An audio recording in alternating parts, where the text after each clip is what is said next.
Hi everybody. முதல் நாள் முதல் காட்சியே தலைப்பு செய்தியான படையப்பா. வாங்க வீடியோக்குள்ள போகலாம். வீடியோக்குள்ள போக முடியாத நம்ம சேனலை சப்ஸ்கிரைப் பண்ணலாம். உடனடியாக சப்ஸ்கிரைப் பண்ணீங்க. அண்ட் சூப்பர் ஸ்டார் ரஜினிகாந்த் அவர்களுடைய படையப்பா படம் பார்த்தீங்கன்னாக்கா 1999 வெளியானது. இந்த படம் பெரிய அதிர்வலைகளை உண்டாக்கியது எல்லாருக்கும் தெரியும். இந்த படத்துடைய ஷூட்டிங் பார்த்தீங்கன்னா ஸ்டார்ட் பண்ணக்குள்ளே முதல் காட்சி தலைப்பு செய்தியா வந்திருக்குங்க. இது தலைவருக்கு மட்டும்தான் சாத்தியம். அதுல என்ன குறிப்பிட்டிருக்காங்கன்னா, முதல் நாள் முதல் காட்சி அவர் பிள்ளையாருக்கு தேங்காய் உடைச்சு நம்ம கே பாலச்சந்தர் இயக்குனர் சிகரம் கே பாலச்சந்தர் அவர்கள் கிளாப்பாடிச்சிருக்காங்க. இதுதான் தகவல். ஃபுல்லா ஹெட் நியூஸ்ங்க.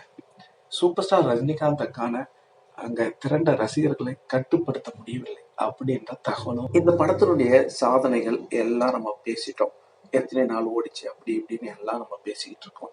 முக்கியமா இந்த படம் என்ன பண்ணுச்சு அப்படின்றத நம்ம அதை கொஞ்சம் விரிவா பார்க்கணும். சூப்பர் ஸ்டார் ரஜினிகாந்த் அவர்கள் கிட்டத்தட்ட 1.5 வருஷமா அவர் வச்சிருந்த தாடியை எடுத்துட்டு இந்த படத்துக்கு ஷூட் பண்ண வந்திருக்காரு. மேக்கப் போட்டிருக்காரு. தலைவரை பார்த்த ரசிகர்கள் மிரண்டுட்டாங்களாம். ஏன்னா தாடியிலேயே 1.5 வருஷமா பார்த்தவரை தலைவருடைய லுக்கை பார்த்து சும்மா மெய்சிலுக்கு போயிட்டாங்களாம்.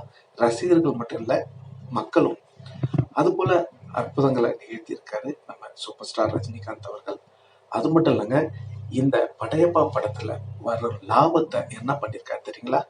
அதாவது ஏழை மாணவர்கள் படிக்க முடியாம பட்டப்படிப்பும் சரி, +2 மாணவர்களும் சரி, அது போன்ற ஏழை மாணவர்களை தேடி பிடித்து அவங்களுக்கு வாழ்க்கை கொடுத்திருக்காருங்க சூப்பர் ஸ்டார் ரஜினிகாந்த் அவர்கள். இது அருணாச்சலம் அறக்கட்டளை, இது அருணாச்சலம் கல்வி அறக்கட்டளை அப்படின்னு ஸ்டார்ட் பண்ணியிருந்தாங்க. இதுக்கு முன்னாடி பார்த்தீங்கன்னா அருணாச்சலம் படத்துல கிடைச்ச லாபத்துல அருணாச்சலம் அறக்கட்டளை அப்படின்னு ஆரம்பிச்சு எல்லா ஏழை மக்களுக்கும் உதவி செஞ்சிட்டு இருந்தாங்க.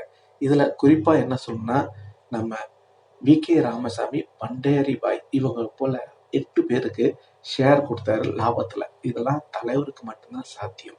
இந்த நல்ல உள்ளம் கொண்ட ஒரு மகானை எப்படி நீங்க கிண்டல் அடிக்கிறீங்க? எனக்கு ஒண்ணுமே புரியலப்பா.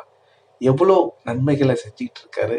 இவருக்கு பப்ளிசிட்டி வேண்டாம் அப்படின்னு சொன்னாலும் ஏதோ ஒரு விதத்துல அவர் செய்த நல்ல காரியங்கள் வெளிவந்திருக்கு. இது எல்லாமே இப்போ அந்த பேப்பர்ல நான் சொன்ன அனைத்து தகவல்களும் இந்த பேப்பர்ல வந்திருக்கு. இதுல எதுவும் ஒளிவு மறைவு கிடையாது, எதுவுமே பொய் கிடையாது. ஓகேங்களா? நீங்க வேணா செக் பண்ணிக்கலாம். அது மட்டும் இல்லைங்க, நம்ம மறைந்த முன்னாள் முதல்வர் அவரு இந்த படப்பிடிப்பு ஸ்டார்ட் பண்ணதுக்கு வாழ்த்தும் சொல்லியிருக்காரு அப்படின்ற தகவலும் இதோ இணைச்சிருக்கேன். இதை பாருங்க, இதுல எல்லா ஃபுல் அண்ட் ஃபுல் டீட்டெயில்ஸ் இருக்கு. தலைவர் எப்போதுமே மக்களுக்கு நல்லது மட்டுமே செய்து கொண்டு இருக்கிறார் அப்படின்றத நீங்க புரிஞ்சுக்கணும். தலைவர் எப்போதுமே அவர் செய்யும் உதவியை வெளியில தெரியக்கூடாது அப்படின்னு அவர் ரொம்பவும் முனைப்பா இருக்காரு. அது ஏன் அப்படின்றத லிவிங்ஸ்டன் அவர்கள் இப்போ சமீபத்துல தன்னுடைய மனைவிக்கு ஹார்ட் ஆபரேஷன் பண்ணறதுக்கு பணம் இல்லாம தவித்த போது தலைவர் தெரிந்து கொண்டு அவரை ராகவேந்திரா மண்டபத்துக்கு அழைத்து அருணாச்சலம் அறக்கட்டளை மூலம் உதவிய போது அவர் இந்த தகவலை கூறியிருந்தார்.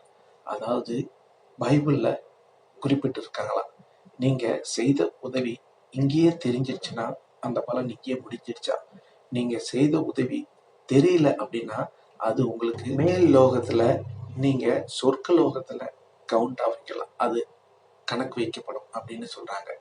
இது எப்படி உண்மையா அப்படின்றது தெரியல. பைபிள்ல அப்படி குறிப்பிட்டதா அவரு சொல்லியிருந்தாரு.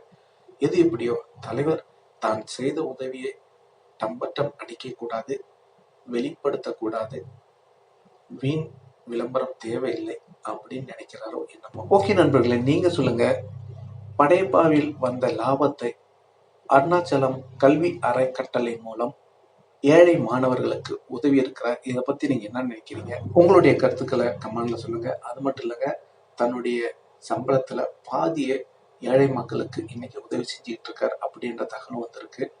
நீங்க உங்களுடைய கருத்துக்களை கமெண்ட்ல சொல்லுங்க. இந்த தகவல் உங்களுக்கு பிடிச்சிருந்தா லைக் பண்ணுங்க, ஷேர் பண்ணுங்க, கமெண்ட் பண்ணுங்க. முக்கியமா சப்ஸ்கிரைப் பண்ணுங்க. சப்ஸ்கிரைப் பண்ணக்குள்ள பக்கத்துல ஒரு பெல் பட்டன் வரும், அதை கிளிக் பண்ணீங்கன்னா 3 ஆப்ஷன் காட்டும். ஃபர்ஸ்ட் ஆப்ஷன் ஆல்ன்றதை செலக்ட் பண்ணீங்க. நன்றி, வணக்கம், ஜெய் ஹிந்த்.